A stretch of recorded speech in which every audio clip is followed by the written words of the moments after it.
Thank you, Marion. In addition to that, we want to make it very clear that whatever shade they want to give to it, it's important for the U.S. government not to give the impression that they are trying to politicize what is clearly a terrorist problem. You know, it's important for the U.S. government not to, because of whatever they think their calculations are, to be weak. It's sending a message to the world that the U.S. State Department cannot call a terrorist group for exactly what it is. It is actually sending a very confusing and worrying image. And so it is, you know, and this is one of the reasons why we are standing up. The State Department has to live up to its responsibility and do what is right. And we won't be quiet until that happens. Yes, sir. Yes. It's Fair Missionary from PSN. It's unfortunate, the actions of Boko Haram.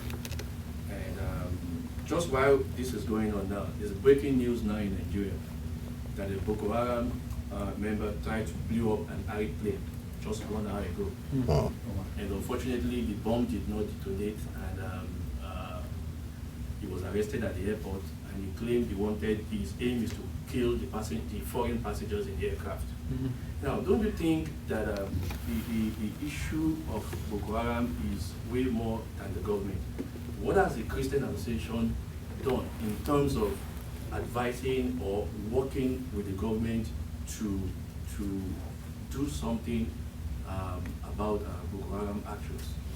Yeah, the Christian Association of Nigeria has been very outspoken. Remember that in July, early July, the president of the association, just like the chairman said in his speech, Pastor Ayo Orisha-Jeffo, addressed a congressional hearing on this matter. And he was bold to state to the world very clearly that the decision or the indecision by the State Department to correctly label Boko Haram is hypocrisy. That's a pretty strong statement. And so that tells you that the Christian Association of Nigeria, our sister association, have been very outspoken about this matter. They have held meetings several times with the Nigerian government. And what we are saying now is that it seems that the Nigerian government by itself can no longer address this issue. And this point was very clearly made in the opening remark by the chairman. The Nigerian government does not have the ability. Even when it has the ability, the political will is not as strong as it ought to be. And so we are saying that, look, and this matter has gone beyond Nigeria. They are killing foreigners also. They are killing Nigerians. Like you just said, the target of that attack, attempted attack on Harry Care, were foreigners. You know, and we also have incidences where senators, Nigerian serving senators, have been accused, but then the cases don't go anywhere. The cases just end up hitting roadblocks. So all of this show you that the Nigerian government may lack political will, but even when they have political will, they don't have the ability to gather intelligence. So we do need some drastic international intervention. And one way to start is for the U.S. State Department to designate Boko Haram accurately for what it is. Yes. Yes, then I come to him. Okay, my name is Ayo Fawibe. I report for African Searchlight. In Nigeria, analysts have said, and some observers have said, there's probably the need for the nation to disintegrate because Boko Haram menace is mostly confined to the northern part of the country. Down the road, is that likely to be an option for your organization to support? One. Then number two, the Christians in the north struggle to survive on a daily basis. What plans does the organization have to support them? I mean, especially to defend themselves. Are you likely to consider, I mean, if there is no let-up in the Boko Haram problem, are you likely to support arming the Christians in the north to defend themselves against Boko Haram? Okay, thank you. Let me take it from the first one. We believe that Nigeria's unity is preferable. We certainly support one Nigeria. We believe in a strong, big, healthy, just Nigeria, and that is what we are going to be advocating for. We are not advocating that the country should split. Nigeria has been quite a peculiar federation, but we believe that if we stick to the principles of federalism, the country will survive and thrive. And so we believe in one Nigeria, and we know that Nigeria is going to survive, and it will remain one nation, and that is what we will be advocating for. On whether we will support harming Christians in the north, we will propose and advocate for non-violent means to solve this issue. We're not going to be getting involved in any kind of violent means, but we will equip our people with information. We will equip them with our own outreaches and contacts in the United States and elsewhere. We have our options listed. The International Criminal Court is there. We're going to be making every available non-violent means in the U.S. and globally to try to bring some kind of to curtail what is happening. So we do have a lot of options. And we have places that we're going to be going. We're going to be reaching out. We're reaching out to the U.S. government. We'll be reaching out to the United Nations. We'll be reaching out to the International Criminal Court, because what is happening, the Human Rights Watch, in its report last week, said that the crimes against humanity are being committed, which is what we had also said. And the International Criminal Court does have the jurisdiction to look into those areas. So we will do everything that is possible, but we will not advocate for violence. Yes. Good morning. Scott Morgan, I do the Black and Fused Eagle. I have a three-part question. First, earlier this summer, there were reports that Algerian intelligence uncovered paperwork stating that sources in Algeria raised 40 million naira for Boko Haram. You mean Algeria or Nigeria?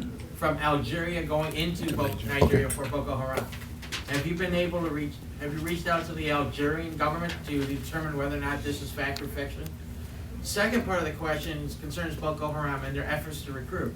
Have your sources on the ground been able to confirm the rumors that they have set up a recruitment center down in Rivers State? And the third question also deals with arms. Now, last year during the Cameroonian elections, a large quantity of arms disappeared from the main naval armory at Douala. Could it be? Do you conceive it to be possible that these weapons are now in Nigeria itself, supporting Boko Haram? Okay, I'll let Emmanuel take a first attack, then I'll come back. Well, the arms trail is very complex and very intricate, and this is specifically why the FTU designation is critical, because with it you can follow the money and you can follow the arms. As the chairman pointed out, nobody manufactures RPGs in Africa. The most likely place it came from is from the West. And so if the State Department would do its homework, we would find out where these rocket-propelled grenades are coming from, if they were made in America, and so on and so forth. And so we do have that challenge. Now, the second element to your question is that this has become undoubtedly a global terrorist network. And, The Guardian of the UK released information indicating that Osama's diaries showed links to Boko Haram. And so we need concerted global response to what is happening. And clearly, the assassination in the neighboring country of Cameroon, the fact that Boko Haram has gone in and out of Cameroon for the last 9 years shows that it has, global connections. Of course, we know about Boko Haram's involvement in Mali. Mali has already fallen to jihadists. We hear anecdotal evidence, there's no proof yet, that some of the elements are now in Syria. We've heard this. There were some foreign journalists that were kidnapped by Islamists outside of Syria. They said that some of their captors included African Islamists, but they couldn't pinpoint the nation of origin. We saw this data about 2 months ago, and then a few weeks ago, we started seeing suicide bombings in Syria. So the spread and the reach of these groups is amazing. Let me point out one more thing. When the US invaded Afghanistan, they found Nigerians, Muslims in Afghanistan as far back as 2002. So there's a lot of, you can Google this stuff. And so when the State Department comes out with information that is, that tries to make it sound like it's a local issue, you wonder who exactly is fooling who. And this is why we want to stress that this is a very strange situation for Nigerian Christians. Nobody is thinking about arming anyone, but we want protection, we want defense, we want investigation, we want anything that can be done to stop this slide towards genocide. We're right now in pre-genocide stages. We've seen persecution that has gone from machete attacks and arson to rocket-propelled grenades. And there's nothing in the church handbook that prepares you to deal with this. The most sophisticated that churches are is communion wafers and the wine. We're not prepared for this kind of onslaught.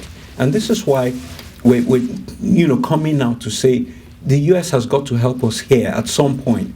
A lot of this is directly relatable to US policy, and the US cannot back away from us at this time. And just in addition, our call today is also to the American people. We want them to stand with us. We are Americans, and we need the support of American people, the American press, the American society, every person of goodwill. We know that there's no person of goodwill who will become aware of what is going on in Nigeria and keep quiet. All it takes for evil to prevail is for right people to be silent. And that's why we decided that there is no more silence on our part. We are going to be out there. We're going to be reaching out to organizations that are in a similar terrain. For instance, Jubilee campaign is here represented. We're going to be connecting with every group, every individual, American churches, American civic societies. We're going to be reaching out. We want their support. We want them to rise up. And we believe that when we are able to mobilize a groundswell of American opinion against Boko Haram, it will become even much more difficult for the State Department to maintain its very confusing policy stance. Now, before we take the next question, I want to call your attention to this fact sheet. It's a newsletter. It contains very useful information, facts that cannot be denied. And one of the things we are doing today is that we want anyone who has contrary information to be bold enough to come openly and contest these facts regarding the terrorist activities of Boko Haram. Please take a copy, take more than a copy, and give it out. It's going to be on our website.